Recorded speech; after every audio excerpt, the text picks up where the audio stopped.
আমরা এখান থেকে শপথ গ্রহণ করছি, যতদিন না পর্যন্ত তামান্নার খুনিদেরকে শাস্তি দিতে পারবো ততদিন পর্যন্ত পশ্চিমবাংলায় আমরা এই লড়াই করব। আমরা ডিওয়াইএফআই পশ্চিমবঙ্গ রাজ্য কমিটির পক্ষ থেকে যেদিনই আমরা শুনেছি তামান্নাকে খুন করেছে, সেদিনই থানায় এসে আমরা অভিযোগ দিয়েছি।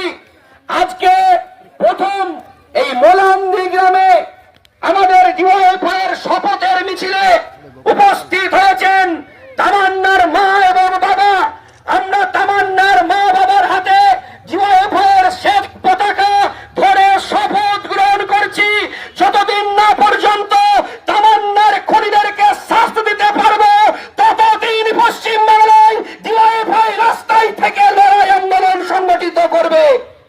শুধু তাই নয়, যতদিন না পর্যন্ত এই মোলান্দি গ্রামে আমরা অস্ত্র উদ্ধার পুলিশ না করতে পারবে ততদিন রাস্তায় দাঁড়িয়ে লড়াই করব। গোটা পশ্চিম বাংলার অভ্যন্তরে যারা চাইছে খুন সন্ত্রাসের মধ্য দিয়ে মানুষের হক রুটি রুজিকে তারা প্রতিদিন ধ্বংস করতে আসল এজেন্ডাকে দূরে সরিয়ে দিয়ে নকল এজেন্ডাকে আনতে চাচ্ছে, আমরা এই তামান্নার মা বাবাকে সঙ্গে নিয়ে শপথ গ্রহণ করছি। মইদুলকে হারিয়েছি, সুদীপ্তকে হারিয়েছি, আর তামান্নাকে হারিয়েছি।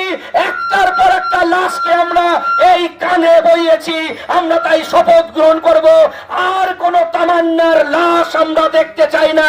এই রাজ্যের বুকে তৃণমূল কংগ্রেস এবং বিজেপির মাটিতে বিজেপিকে উৎখাত করে পশ্চিম বাংলায় গণতন্ত্র পুনরুদ্ধারের লড়াইয়ে একসাথে লড়বে।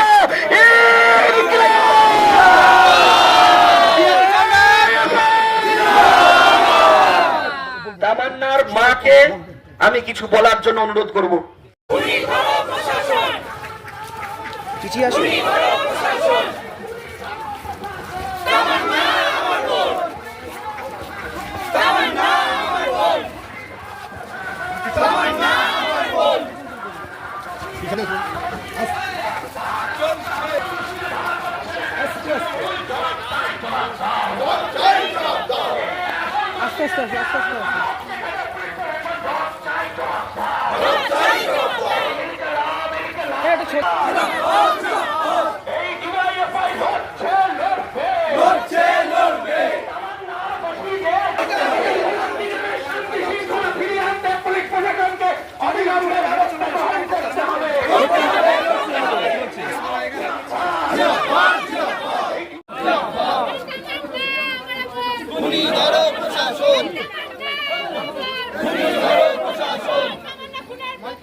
আমাদের মিছিলে আমাদের ডিওয়াইএফআইয়ের শপথ, যতদিন না পর্যন্ত তামান্নার দোষীরা শাস্তি না পাবে গোটা পশ্চিম বাংলায় ডিওয়াইএফআই পথে প্রান্তরে লড়াই আন্দোলন সংগঠিত করবে।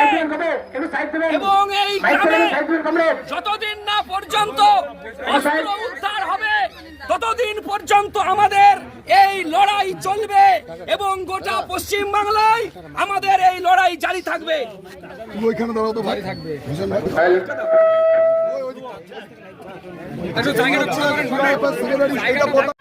তামান্না আমার বোন, justice justice justice justice justice justice জিন্দাবাদ জিন্দাবাদ।